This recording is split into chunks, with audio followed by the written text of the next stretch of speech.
may property ang parents namin at bago sila namatay ay naipangalan na nila sa amin yung property. Bigla pong may dumating sa bahay namin at nagsabi na anak siya ng aming father sa ibang babae.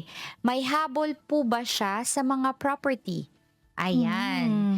Hmm, Lagi nating sinasabing oo, Attorney M, 'di ba, kapagka inaangking magulang yung oo, yumao, kailangang ma-establish muna yung filiation. Kung yes, talaga oo. kasi, otherwise kahit sino puwedeng Mag-claim, angkinin, oh, 'di oo. ba? Kung Hindi naman makakasagot na yun yung mga oo, magulang 'di kung ba, yung sumakabilang buhay na, oo. kunyari, 'di ba kung masyadong mayaman yung namatay sasabihin 'di ba kahit sino puwede mag-claim, "Uy, anak ako Mm, niyan, dapat may share ako sa legitim or sa estate." mhm. Mm. So, kailangan yun nga, kagaya ng sinabi ni Attorney Jay, ma-establish muna yung paternity and filiation na tinatawag. Kung meron siyang dokumento na pinanghahawakan na talagang kinilala po ng inyong ama, no, siya bilang anak. So, that is a strong evidence. Pero other than that, paano niya po mapapatunayan? So, again, pag-alaman muna and then tingnan po kung kanino po ba nakapangalan yung initial property, no? And then, Mm. 'di ba ang mangyayari kasi, Attorney Jay, kung merong compulsory heir. So kahit Mm. Dispute, legitimate or oo. legitimate na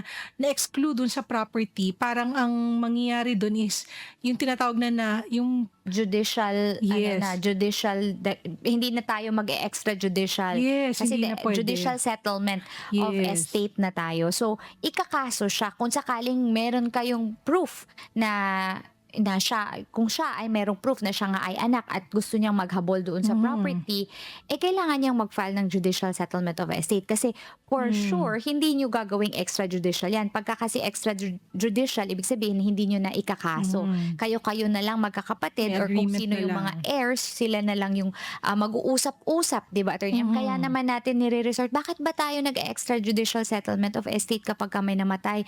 Kasi Mas nga madali kasi, matagal, eh, mas oo. madali kasi 'pag Magkakasundo extrajudicial. lang yung mga heirs. Mhm. Kapagka judicial, korte yung magdedesisyon, 'di ba, Attorney So it M? might take a lot of time as compared kung mag-extrajudicial settlement. Pero yun nga, sabi nga ni Attorney Jay, Mm, magiging ibang usapan kung mayroon ganyan kasi talagang pupunta kayo sa courts, no, para magkaroon mm. ng settlement nung mga ari-arian kung ilan po yung part Hahabol ng siya. estate. Yes, Mm. oo.